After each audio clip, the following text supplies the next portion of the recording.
스가랴서 강해 시작하겠습니다. 스가랴서 제 4강입니다. 8가지 환상 중에서 오늘은 두 번째 시간입니다. 그래서 이제 오늘 볼 것은 둘째, 넷째 환상에 대한 부분이고요. 이 둘째와 넷째 환상은 이 네 뿔과 그리고 네 명의 목수 그리고 측량줄을 가진 천사에 대한 환상입니다. 그래서 오늘 이 함께 나누실 말씀은 스가랴서 1장 18절에서 21절 그리고 5장 5절에서 11절까지 말씀을 우리 함께 보겠습니다. 그래서 이 스가랴서 4장에 있는 이 제4강에서 지금 우리가 볼 수 있는 것은 이 8가지 환상들이 언제나 한 가지 방향으로 간다는 것입니다. 교차 대구 구조의 어떤 이 구조적인 부분에서 제가 위에서 아래로 이렇게 한 방향으로 이것이 모아지고요. 그 다음에 아래에서 위로 이렇게 또한 한 방향으로 모아진다라고 그때 한번 말씀을 드렸습니다. 그래서 우리가 지난 시간에는 이 첫째 환상에 대해서 보았고요. 그 다음에 이제 8번째 환상, 이것이 이제 첫째 환상하고 같이 연결이 된다라는 것을 우리가 살펴보았습니다. 이렇게 연결이 됩니다.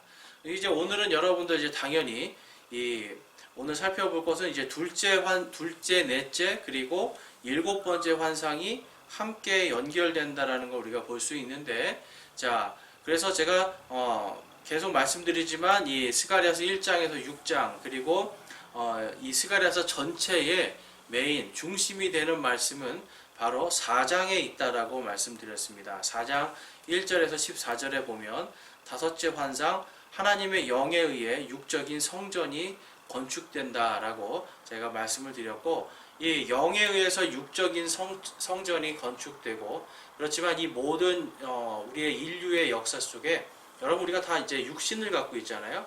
그래서 우리가 가지고 있는 이 육신 속에서 하나님께서는 또한 있는 그대로 우리의 모든 것들을 역사 가운데서 우리의 삶에 드러나도록 역사하시는데, 그것이 바로 성령님이다라는 걸 우리가 이 스가랴서를 통해서 더욱 확실히 볼 수가 있습니다.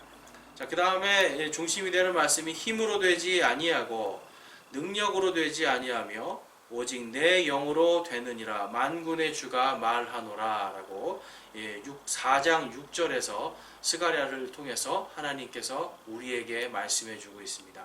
그래서 여러분, 우리의 힘과 우리의 능력이 아니라 이 현실에서 많은 사람들이요, 여러분, 우리 육신을 가지고 있고 우리가 현실을 살고 있기 때문에 영적인 하나님에 대해서 우리가 잘 알지 못하는데, 실질적으로 여러분 이 성령께서 천지를 창조하시고 성령께서 죽은 자 가운데서 예수 그리스도를 다시 부활시키시고, 또한 우리 역시도 죽은 자들 가운데서 예수 그리스도를 살리신 그 영께서, 이 살아계신 성령님께서 우리를 또한 부활시키시겠다고 성경이 말씀하고 있습니다. 그렇기 때문에 성령님은 보이시지도 않고 우리의 삶 속에서 직접적으로 관계없는 것처럼 보이지만 실질적으로 하나님의 능력이 나타나고 하나님의 모든 전능하심을 갖고 계신 하나님이심을 우리가 알 수가 있습니다. 그래서 스가랴서에서 우리가 볼 수 있는 것은 바로 이 땅의 모든 물질적인 이 세계도 하나님의 영께서, 바로 성령님께서 주관하고 다스리고 계시다라는 것을 우리가 볼 수가 있습니다. 그래서 많은 사람들이 성령님 그러면 어떤 개인적인 능력 정도로 자꾸 생각을 하고 있는데, 그것이 아니라 하나님의 이 능력 가운데서 실질적으로 역사 속에서 모든 것들을 주관하시는 분이 성령님이다라는 걸 우리가 볼 수가 있습니다. 자, 그래서 오늘 볼 거는 둘째, 셋째 환상이고요.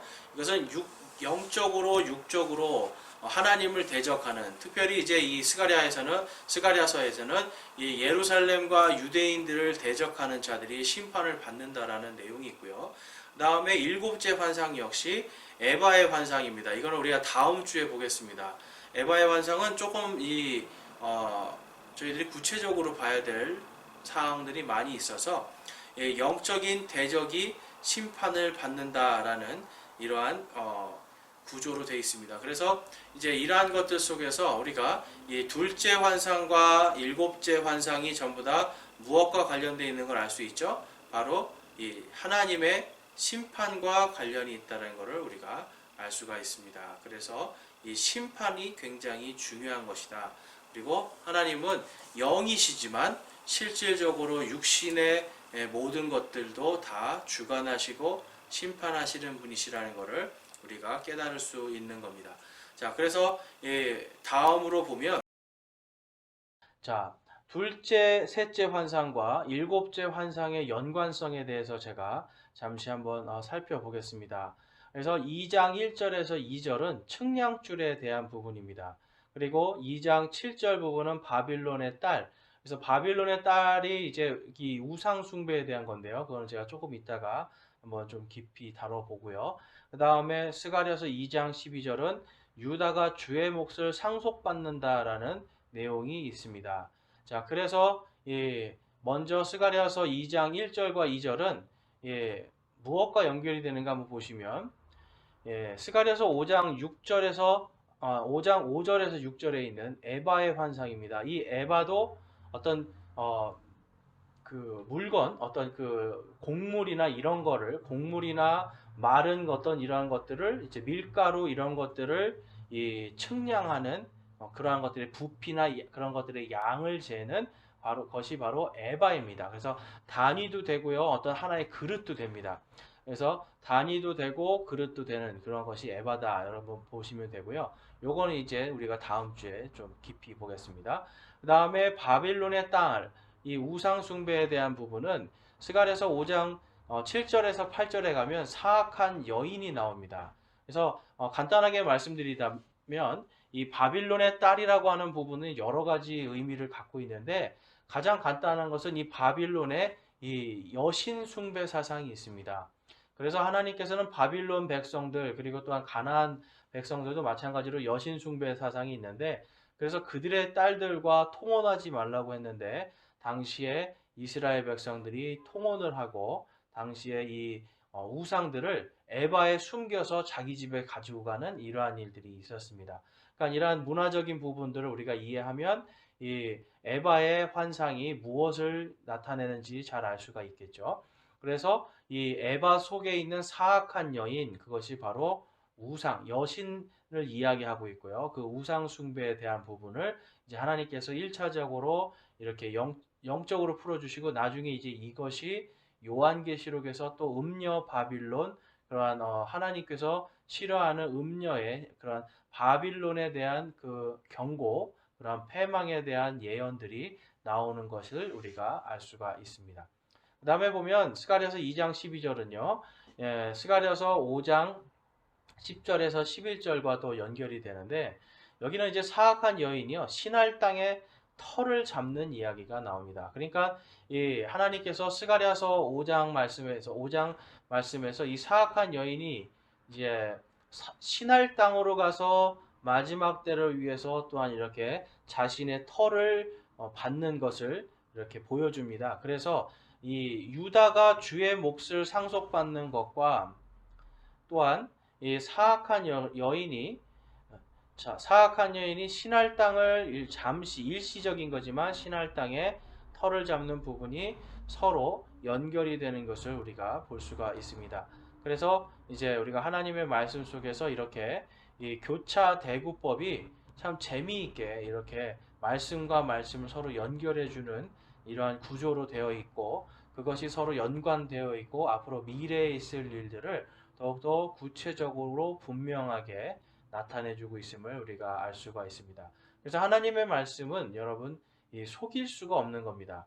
하나님의 말씀은 속일 수가 없이 왜 이렇게 연결되어지고 제짝이 있고 다 이렇게 짜맞춰지는 부분들이 있기 때문에 이것이 속이거나 사람에 의해서 조작되거나 이러면 이제 이러한 모든 것들이 깨어지게 됩니다. 그러니까 이 성경은 처음 써질 때부터 지금까지 하나님께서 보존해 주셨는데 그 보존의 신비는 바로 이러한 교차 대구법 이건 아주 그냥 극히 일부인데요. 이러한 것들을 통해서도 서로 연결되어지고 짜맞춰져서 하나님이 또한 하나님의 성령께서 이 모든 것들을 이루시는 것을 우리가 보고 또한 이 하나님의 말씀이 완전한 하나님의 말씀이고 우리에게는 오류가 없는 것이다라고 믿고 그것을 따를 수 있는 그러한 근거가 되는 겁니다.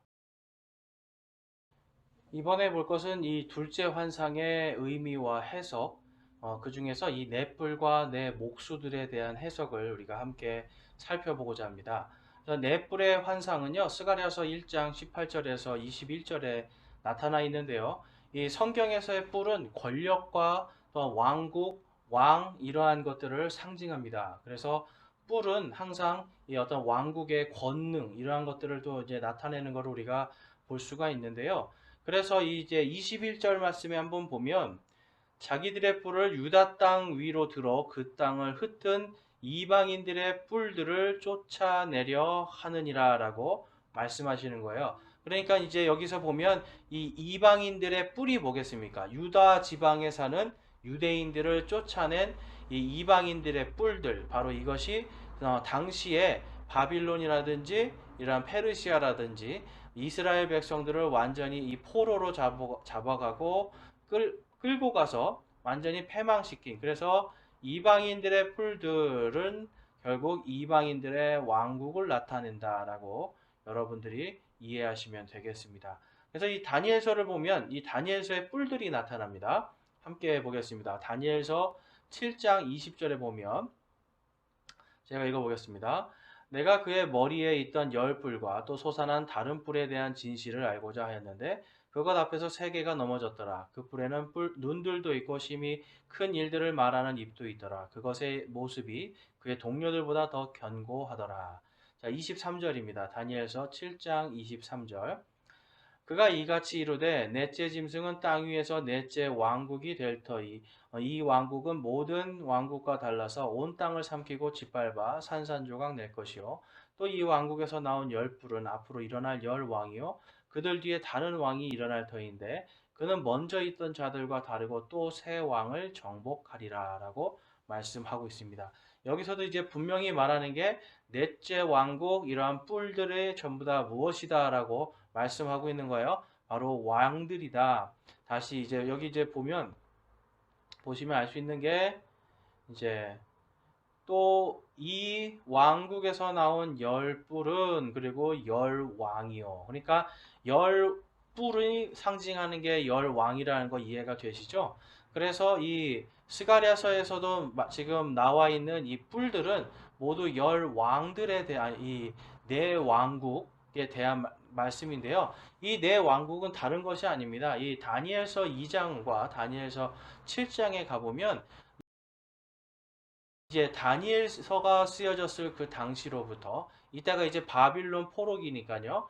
예, 약 BC, 그러니까 기원 전 600년경입니다. 그래서 기원 전 600년부터 그 이후에 예수님이 오시는 그때까지의 왕국 그리고 그 이후의 왕국에 대한 환상을 하나님께서 다니엘을 통해서 보여주시는데요. 그 중에서 이제 우리가 잘 아는 것처럼 이렇게 다니엘서 2장에는 이렇게 금신상의 이 환상을 보여주십니다. 그래서 머리 부분은 바로 바빌론이고요. 그 다음에 이 가슴 부분, 여기는 메데 페르시아, 이 스가랴서가 쓰여지고 있는 바로 이 메데 페르시아고요. 바로 그리고 이제 여기 요 부분은 바로 그리스 제국입니다. 알렉산더 대왕의 그리스 제국이고, 그 다음에 양 다리는 바로 철을 상징하는데 이 철을 상징하는 게 이제 로마 제국입니다. 그리고 먼 미래의 철과 흙이 하나로 이제 섞이는 이것이 바로 이제 이 적그리스도의 왕국인데요. 그래서 이 적그리스도의 왕국에 대한 부분도 어떻게 보면 스가랴서에 다 기록되어 있는 거다라고 볼 수 있습니다.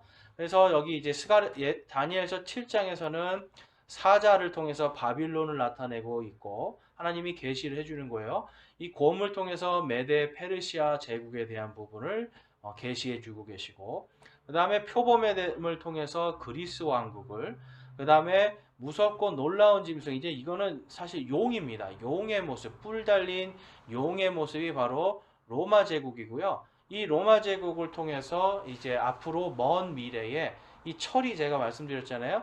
이 양다리 바로 이 철이 마지막에 흙과 섞이는 바로 이것이 적그리스도의 왕국인데요. 바로 이 적그리스도의 왕국과 바로 이 로마 제국이 연결이 되어 있는 것을 우리가 볼 수가 있습니다. 그래서 이제 많은 사람들이 옛날부터 적그리스도가 이제 로마 카톨릭의 뭐 교황이다 이러한 말들이 있었는데 사실 아직까지는 그 적그리스도가 정확하게 누구인지 나와 있지 않습니다. 왜 그러냐면 그 이 데살로니가 전서 후서 2장 3절에 가 보면 그 멸망의 아들 적그리스도는 나타나기 전에 교회들이 크게 떨어져 나가는 바로 배도의 물결이 있을 거다라고 말씀하고 있기 때문에 아직까지 교회들이 지금 여러분들이 아시는 것처럼 배도를 이제 시작하고 점점점 그 세력이 커지고 있죠. 그러니까 이 세력들이 앞으로 완전히 커져서 이제 크게 떨어져 나가고 교회들이 완전히 믿음을 버리는 그 일이 있을 때쯤 그때 바로 적그리스도가 나타날 수 있다라는 것을 우리가 성경을 통해 알 수 있습니다. 그래서 이제 보면 이 용의 민족, 용으로서 그리고 열 뿔이 달린 그러한 제국으로서 하나님께서 로마 제국을 이렇게 세우실 거다라는 것을 볼 수가 있습니다. 그러니까 이제 이 스가랴가 본 이 네 개의 뿔은요, 바로 바빌론, 메데 페르시아, 그리고 로마, 그리고 그 다음에 있을 그리스, 그리고 로마 이렇게 네 나라라고 볼 수 있고요. 거기에 포함되어 있는 뿔이 있습니다. 이 뿔 중에 이 10개의 이제 그 요한계시록에 가보면 이 10개의 뿔이 있는데요. 이 10개의 뿔들을 다 이기고 일어나는 한 뿔이 있습니다. 그래서 그 뿔이 바로 이 적그리스도다라고 말씀하고 있는데 바로 이제 요 적그리스도의 왕국이 앞으로 로마를 통해서 로마 제국의 어떤 그런 시스템과 법 제도 지금 그것이 오늘날 우리가 사용하는 모든 법 체계와 사회 질서의 근간이 되고 철학이 되고 있는 그 철학의 근간이 되고 있는데요. 그래서 이제 이러한 것들이 이제 앞으로 이루어질 날들이 있을 것이고 한 뿔이 이제 나타나서 다른 모든 왕국들 혹은 왕들을 무너뜨리는 그 일이 일어날 것이다라는 게 요한계시록의 말씀입니다. 그 다음에 보면 이제 요한계시록에 나와 있는 뿔들 이제 제가 다시 좀 설명을 해드리자면 적그리스도의 세상 통치와 적그리스도의 왕국에 대한 부분입니다. 그래서 요한계시록 13장 1절 말씀에 보면 내가 바다의 모래 위에 서서 보니 바다에서 7머리와 7뿔을 가진 한 짐승이 올라오더라. 그의 뿔들 위에는 10개의 관이 있고 그의 머리들 위에는 신성 모독하는 이름이 있더라라고 이렇게 10개의 뿔, 제가 아까 그림으로 보여드렸죠. 10개의 뿔을 가진 용이 이제 바다에서 올라오는 그 부분을 말씀해 주고 있습니다. 그 다음에 13장, 요한계시록 13장 16절에서 18절에 보면 다음과 같이 말씀합니다. 그가 모든 자, 곧 작은 자나 큰 자나 부유한 자나 가난한 자나 자유로운 자나 매인 자에게 그들의 오른손 안에나 이마 안에 표를 받게 하고 그 표나 그 짐승의 이름이나 그의 이름의 숫자를 가진 자 외에는 아무도 사거나 팔지 못하게 하더라. 여기에 지혜가 있으니 지각이 있는 자는 그 짐승의 수를 세어 볼지니라. 그것은 어떤 사람의 수요? 그의 수는 666이니라. 자, 이 요한계시록에 나와 있는 지금 이 열뿔을 가진 그리고 또 그 열뿔을 가진 이 한 짐승 그리고 이제 그 짐승 속에서 또 짐승 중에서 또 이제 한 사람이 나타나는데 아까 그 작은 뿔이 솟아나는 거 보셨죠?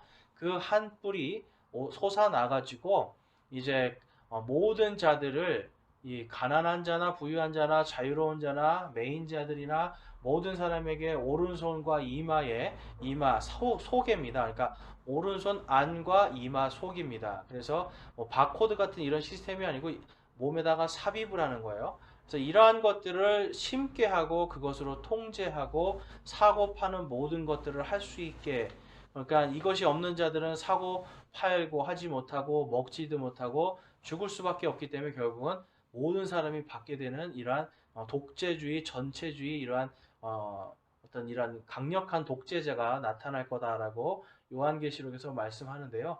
이제 이러한 것들이 지금 현재 하나씩 하나씩 기술적인 부분들 그리고 성경에 말씀하시는 이러한 영적인 부분들이 이제 하나씩 하나씩 지금 매우 빠르게 이루어지고 있는 것이 바로 오늘 우리가 살고 있는 이 시대입니다. 이번에는 스가랴서의 네 뿔이 상징하는 의미에 대해서 우리가 살펴보고자 하는데요. 이 하나님께서 세상 왕들을 다루신다라는 것을 우리가 알 수가 있습니다. 그래서 21절에 가보면 유다 땅 위로 들어 그 땅을 흩은 이방인들의 왕국이라는 이 말씀이 있습니다. 그래서 아까 우리가 본 것처럼 아시리아, 그리고 바빌론, 그리스 제국, 로마 제국, 이제 이러한 제국들로 이제 볼 수가 있고, 또 더 이제 확장해서 보면 바빌론, 메데 페르시아, 그리고 이제 왜냐하면 21절이 쓰여질 때는 이제 메데 페르시아가 장악하고 있었잖아요. 그리고 그 앞에는 또한 이제 아시리아라는 나라가 있었습니다. 그래서 이제 이러한 나라들에다가 또한 메데 페르시아라는 나라가 같이 들어있다라고 우리가 볼 수 있고요. 그래서 이제 로마는 계시록의 용과 음녀 바빌론 그리고 적그리스도에 대한 예표다라고 제가 좀 전에 그림을 통해 보여드렸습니다. 자, 그 다음에 이제 우리가 살펴보면 다니엘서 7장에 나오는 세상을 통치할 네 개의 왕국에 대한 부분인데요.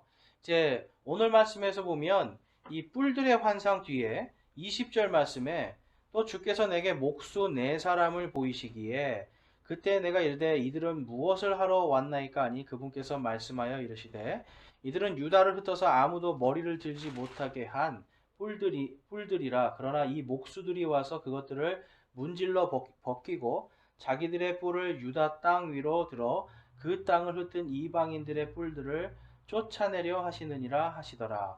자, 그래서 이 네 뿔들입니다.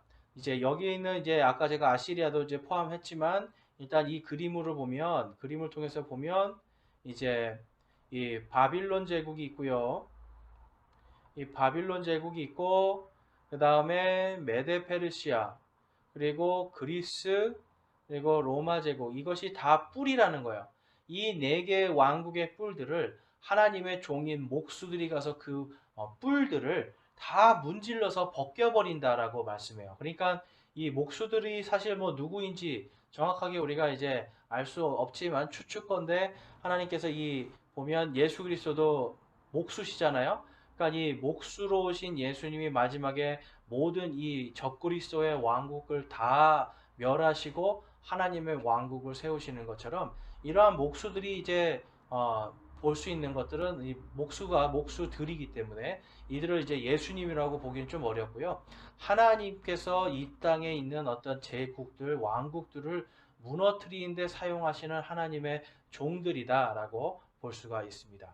그러니까 이러한 목수의 형상을 한 종들이 뿔들을 막 갈아버리는 거예요. 여러분 목수들이 제일 잘하는 게 대패질이잖아요. 그러니까 대패 같은 걸로 막 갈아가지고 이러한 뿔들을 다 물리쳐버리는, 다 없애버리는 것이 이제 하나님께서 앞으로 이 땅에 있는 이 모든 왕국들을 다 하나님의 통치 아래서 하나님의 권능 아래서 다 사라지게 할 것이다 라는 것이 하나님의 계시이고 말씀인 거예요. 그러니까 여러분 실질적으로 어떻게 됐습니까? 이 바빌론 제국 멸망했잖아요. 느부갓네살 왕이 이 다니엘을 통해서 하나님 여호와 하나님을 찬양합니다. 그다음에 메데 페르시아의 이 고레스 왕과 또한 이들을 다시 이 본토로 보내준 또 다리오 왕이 있는데 다리오 왕도 이 이스라엘의 하나님 이 여호와 하나님을 찬양합니다. 그리고 또 이 메데 페르시아의 또 아하수에로라고 하죠. 이 우리가 잘 아는 이 에스더 왕비의 남편인데 이 사람도 여호와 하나님을 찬양하는 일들이 있습니다. 그러니까 하나님을 믿지 않는 이 왕국들이 하나님의 영에 의해서 주의 영께서 역사하시니까 하나님을 찬양하는 거예요. 그다음에 그리스 제국 같은 경우는 잠시 이들이 흥했지만 이들이 이 알렉산더 대왕이 갑자기 요절을 하면서 30대에 요절합니다. 그러니까 30대에 제국을 엄청난 제국을 만들었다 빨리 죽음으로써 제국이 분할이 되고 그 다음에 로마에 의해서 이 제국이 완전히 다시 새롭게 개편되는데 이 모든 것들도 다 이 하나님께서 다니엘을 통해서 계시해 준 대로 그대로 성취가 되는 걸 볼 수가 있습니다. 그래서 하나님의 목수들은 어떻게 보면 하나님의 대언자들이라고 볼 수가 있고 또 하나님의 영 자신이 역사하시는 그러한 하나님의 권능이라고도 볼 수가 있습니다.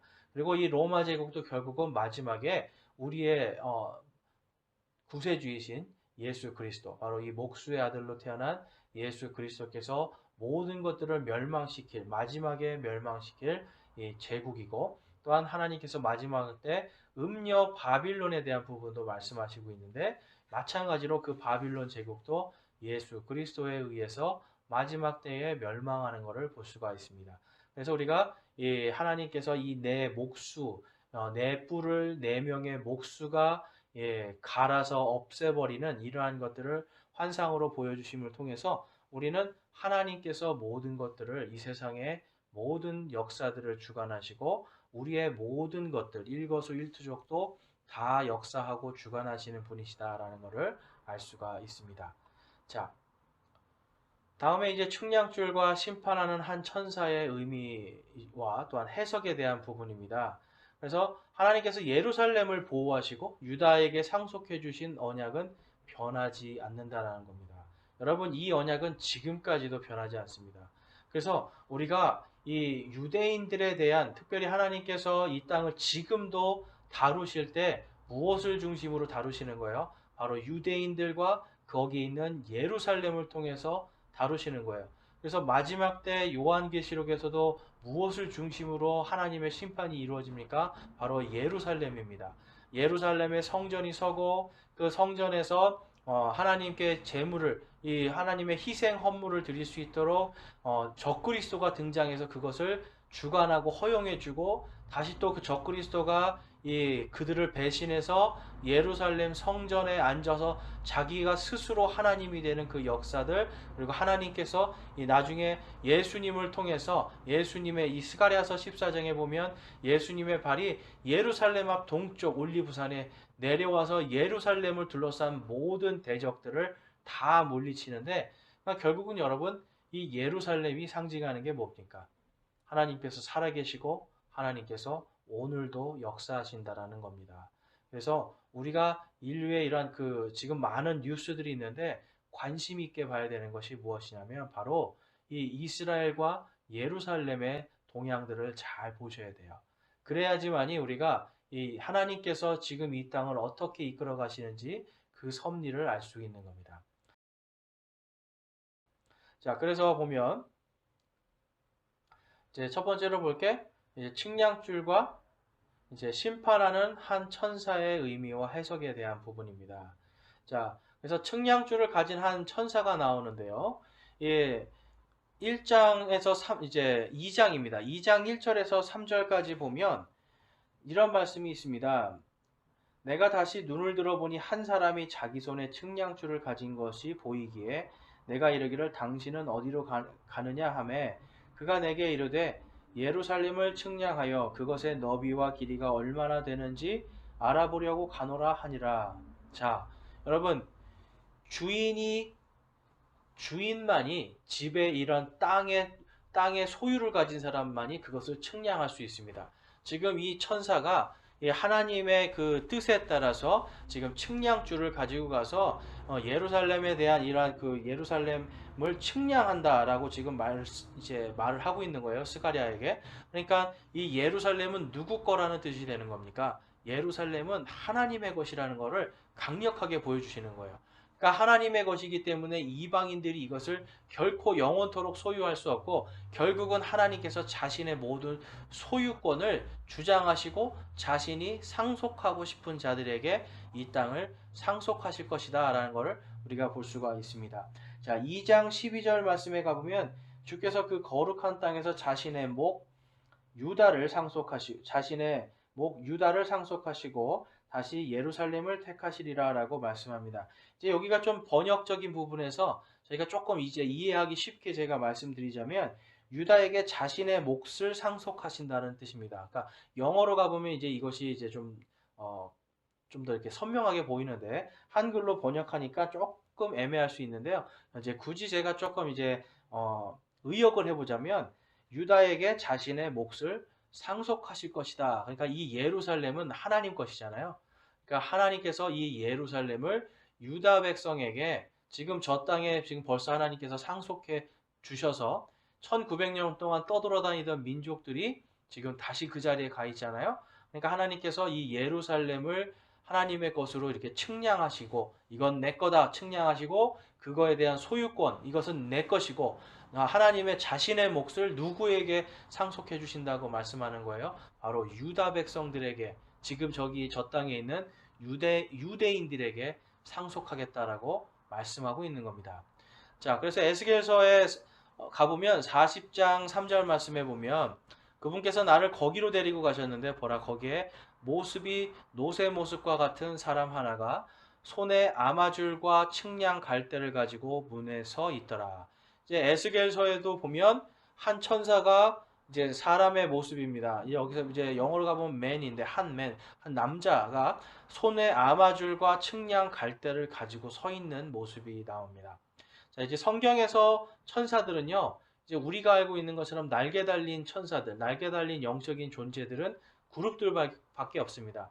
하나님의 보좌 앞에서 거룩하다, 거룩하다라고 외치는 그 영적인 생물들이 그룹, 그리고 또 스랍이라는 이 두 개의 존재가 있는데요. 이들 외에 다른 이제 예수님과 함께 나타났던 예수님이 공중에 올라가실 때 나타났던 천사들, 이제 모든 천사들에게는 사실 날개가 나타나지 않는 걸 볼 수 있는데 어쨌든 이제 여러분들이 그러한 것들을 참고하시면서 한 남자가 이 아마줄과 측량줄, 측량 갈대를 가지고 서 있는 모습을 한번 상상해 보세요. 바로 스가랴서에서 측량줄을 갖고 있는 이 한 사람이 바로 에스겔서에도 나타나는 걸 볼 수가 있습니다. 자, 그래서 에스겔서 40장과 40장에서 42장까지는 전부 다 이 그리스도의 왕국인 천년 왕국에 세워질 예루살렘 성전과 성벽을 측량하는 그러한 측량줄, 측량 갈대에 대한 말씀이 있습니다. 그러니까 하나님께서 다 측량하신다는 건 무슨 뜻이에요? 이것은 내 것이다 라고 하나님께서 스스로 보여주시는 거예요. 그리고 이것은 내 몫이니까 내 몫을 내가 나의 백성 유다 자손들, 유대인들에게 내가 상속해 주겠다라고 하나님의 강력한 의지를 보여주고 계신 거다라고 우리가 알 수가 있습니다. 그 다음에 볼 것은 이제 우리가 이 스가랴서 2장 5절 그리고 11절에서 12절 말씀인데요. 한번 보면 내가 사방에서 그녀를 위한 불 성벽이 되며 그녀의 한가운데서 영광이 되리라 주가 말하노라 라고 말씀합니다. 자, 지금 여기서 보면 3절 말씀을 우리가 좀 안 봤는데 한번 볼게요. 또 보라 나와 말하던 천사가 나아가니 다른 천사가 나아가서 그를 맞으며 라고 지금 기록하고 있습니다. 그러니까 스가랴와 말하고 있던 천사가 앞으로 이제 확 나가니까 이제 이 다른 천사가 나와서 그를 맞이합니다. 그 다음에 그 스가랴와 말하던 천사를 맞이한 그 천사가 지금 이렇게 말씀을 하고 있는 거예요. 자, 5절 말씀에 내가 사방에서 그녀를 위한 불성벽이 되며 그녀의 한가운데서 영광이 되리라 주가 말하노라. 지금 요 내가가 누구죠? 바로 이 천사잖아요. 그러니까 하나님의 말씀을 대언하는 천사가 하나님의 입장에서 말했다고도 우리가 볼 수가 있지만요. 이것은 이제 구약 성경의 곳곳에서 나오는 예수 그리스도의 현현이라고 볼 수가 있습니다. 현현에 대해서는 제가 이 다음에 이 말씀 뒤에 다시 좀 설명을 해드릴게요. 그러니까 이 지금 스가랴서에서 스가랴와 이야기하던 천사가 만났는데 그가 지금 내가 사방에서 그녀를 위한 바로 그녀가 예루살렘입니다. 예루살렘을 위한 불성벽이 되며 예루살렘의 한가운데서 영광이 되리라 주가 말하노라 라고 말하죠. 여기서 이 주는 바로 이 영어로 대문자 주, 그래서 이렇게 표시를 이렇게 했습니다. 그래서 나 여호와가 말하노라 라고 말씀해요. 그래서 이게 이제 우리가 하나님 아버지의 말씀을 대언하는 천사로도 볼 수가 있고 또한 예수 그리스도의 천사의 모습으로 나타난 예수 그리스도의 현현으로도 볼 수가 있습니다. 자, 그리고 이제 그것을 우리가 알 수 있는 게 11절에 또 가보면 그날에 많은 민족이 주와 연합하여 내 백성이 될 것이요. 자, 주님이 또 따로 있고 내 백성이 있다. 그러니까 지금 이제 삼위일체 하나님께서 말씀하고 계시는 걸 우리가 알 수 있죠. 나는 내 한가운데 거하리니 그리하면 만군의 주께서 나를 내게 보내신 줄 내가 알리라. 자, 천국은 하나님의 왕국은 어디 있느냐라고 이 바리새인들이 예수님께 질문했을 때 하나님의 왕국은 너희 가운데 있다. within you라고 이제 영어로 되어 있는데 너희 안에 있다라고 말씀하는 게 이제 뭐냐면 그 너희들의 마음에 있다라고 우리가 뭐 많이 이제 해석할 수 있는데 그렇게도 해석할 수 있고요. 또 한편을 보면 너희들과 within은 너희와 지금 함께 가운데 있는 너희들 안에 있는 그 바로 내가 하나님의 왕국이다 이렇게 선포하시는 거거든요. 그래서 이제 너희 가운데 거하는 만군의 주 바로 그분이 예수 그리스도시다라는 걸 우리가 알 수가 있죠. 그래서 스가랴서에서 지금 이 천사가 예수 그리스도의 현현일 것을 우리가 알 수가 있습니다. 자, 12절에 그분께서 그 거룩한 땅에 자신의 몫을 상속하시고 자신의 목 유다를 상속하시고 자신의 몫을 유다에게 상속하시고 다시 예루살렘을 택하시리라라고 이렇게 말씀하고 있는 겁니다. 그러니까 여러분 지금 이제 스가랴서에서 이제 여러분 이해가 되시죠? 지금 이 하나님께서 모든 것들을 그 뿔들을 다 하나님의 목수들이 갈아서 다 문질러서 없애버리고 예루살렘 성벽을 하나님께서 이제 앞으로 오실 예수 그리스도께서 불성벽이 되고 그들의 영광이 되는 그 일이 이제 앞으로 일어날 것을 지금 스가랴에게 말씀해 주는 거예요. 그래서 1차적으로는 스가랴서를 통해서 하나님께서 예루살렘의 제2 번째 성전을 완성시키시는 것으로 이것이 성취가 되지만 먼 미래에 이것은 우리가 이제 알 수 있는 것은 바로 이 주와 함께 연합하고 너희가 내 백성이 되고 또한 내 몫을 너희에게 주고 하는 이러한 모든 것들 바로 여호와 하나님께서 앞으로 예비하신 그리스도의 왕국에 대한 그리스도에 대한 그리스도 메시아 이 두 개 같은 말이죠. 이 그리스도의 왕국 메시아의 왕국에 대한 하나님께서 계시를 이렇게 예언으로 주시는 걸 볼 수가 있습니다.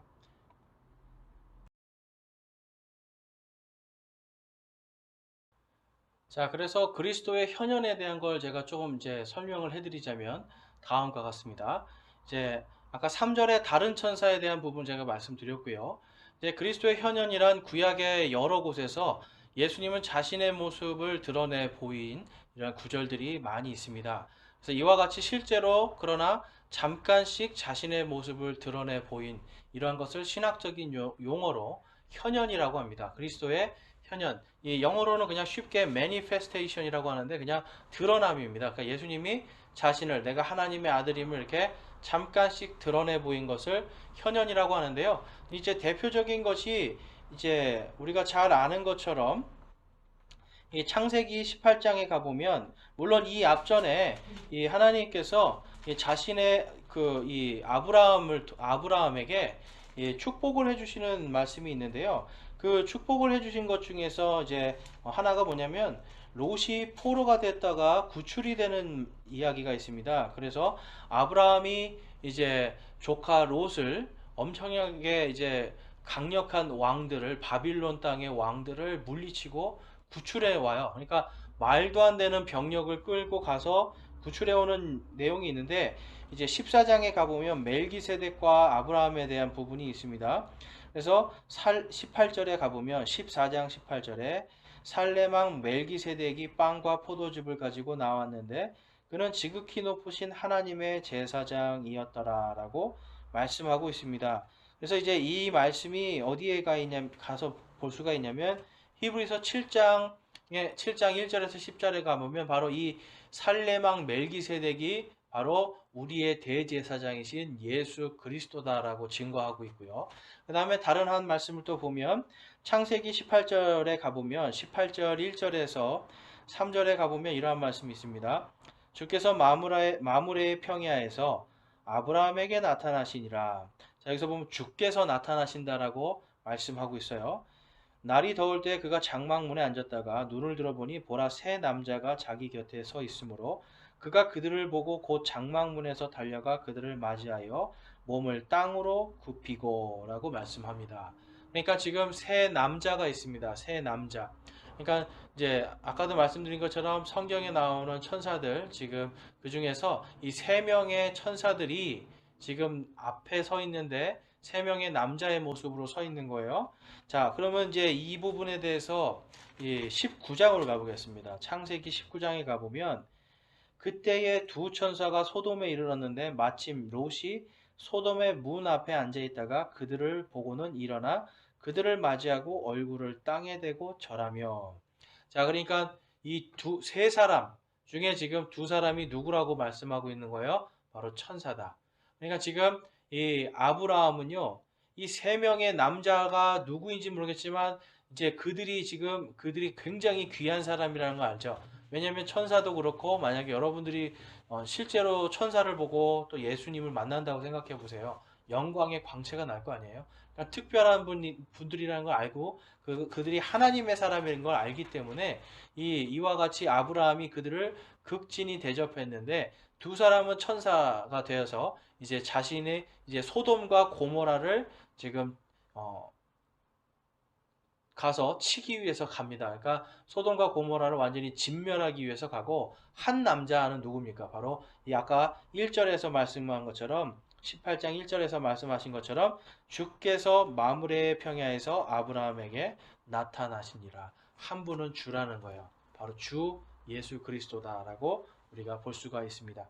그래서 히브리서 13장 2절 말씀에 가보면 이런 말씀이 있습니다. 나그네 대접하기를 잊지 말라. 이로써 어떤 자들이 알지 못하는 가운데 천사들을 대접하였느니라. 여기서 지금 이 말씀은 바로 히브리 사람들이 이건 히브리서는 바로 유대인들에게 쓴 서신서잖아요. 그러니까 이들이 이걸 딱 보면 알지 못하는 가운데 천사들을 대접한 사람 누구입니까? 바로 아브라함입니다. 그래서 창세기 18장의 말씀이 이들은 딱 떠오르면서 그분이 바로 그 세 명 중에 한 명이 예수 그리스도였지라는 것을 이들이 알게 되는 거예요. 그래서 이 그리스도의 현현이라는 것은 이렇게 스가랴서에서도 또한 이 측량줄을 가진 이러한 천사가 가서 또 이렇게 만나는 그 또 다른 천사 그 사람이 또 예수님의 현현으로서 나타나는 것을 우리가 또 볼 수가 있습니다. 네, 오늘 스가랴서 제 4강의 전체적인 이제 마무리 요약을 좀 해드리자면 결국은 여러분 하나님께서 우리를 눈동자와 같이 지켜주시는데요. 우리가 하나님께로 나아가지 않고 회개하지 아니할 때 하나님께서는 오늘도 우리를 안타깝게 여기십니다. 그리고 하나님께서는 그럼에도 불구하고 자신의 백성들을 끝까지 자신이 하나님께서 언약하신 약속하신 그대로 오늘도 실천하고 계시고요. 하나님께서 우리를 구원받은 모든 자들을 끝까지 지켜주시겠다고 약속하셨잖아요. 근데 그 지켜주시는 분이 누구십니까? 바로 성령 하나님입니다.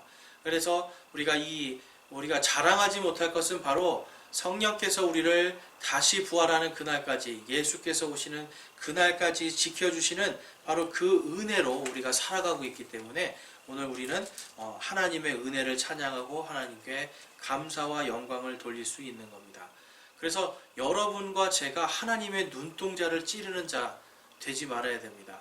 우리는 하나님께 겸손하게 하나님께 우리의 모든 것들을 내려놓고 내 안에 있는 우상들을 다 내려놓고 회개하고 그 다음에 하나님께 온전히 오직 주 하나님만을 의지하고 이 땅에서 살아갈 때 하나님께서 우리에게 완전한 평강을 주심을 우리는 깨달을 수가 있는 겁니다.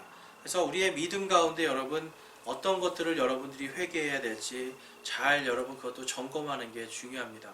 어떤 사람은 한번 회개하고 이제 구원받았으니까 됐지라고 생각하는데 여러분 그것이 아닙니다. 첫 번째는 구원을 받는 회개가 필요합니다. 그리고 두 번째는 우리가 이 사도 바울도 내가 날마다 죽노라라고 선포한 것처럼 자신을 날마다 내가 죽이고 주님 앞에 회개함으로 무릎 꿇고 나아가서 오직 하나님만을 섬기고 오직 그분만을 의지하는 완전히 내가 세상을 의지하고 나를 의지하는 우상에서 돌이키는 그 회개가 있을 때 하나님께서 우리를 눈동자와 같이 지켜주시는 겁니다.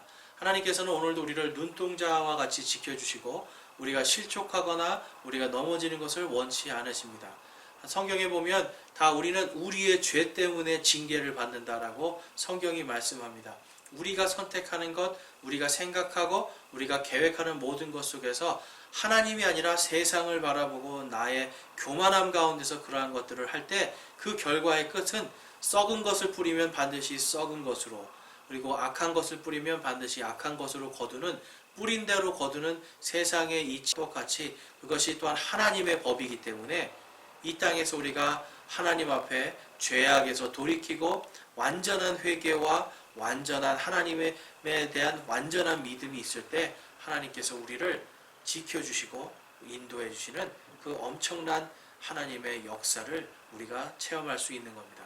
그래서 여러분들도 이번 한 주간, 이제 남은 한 주간 주님 안에서 하나님이 눈동자와 같이 지켜주시고 주의 성령께서 오늘도 저와 여러분의 이 구원을 지켜주시고 이 끝까지 이것을 보존하시기 위해 애쓰시고 역사하심을 우리가 바라보면서 이 땅에서 다른 것이 아니라 오직 하나님 한 분께만 의지하고 오직 예수 그리스도만을 바라보면서 한 걸음 한 걸음 믿음의 발걸음을 뗄 때에 우리의 삶 속에 하나님이 주시는 진정한 평강이 있을 줄로 믿습니다.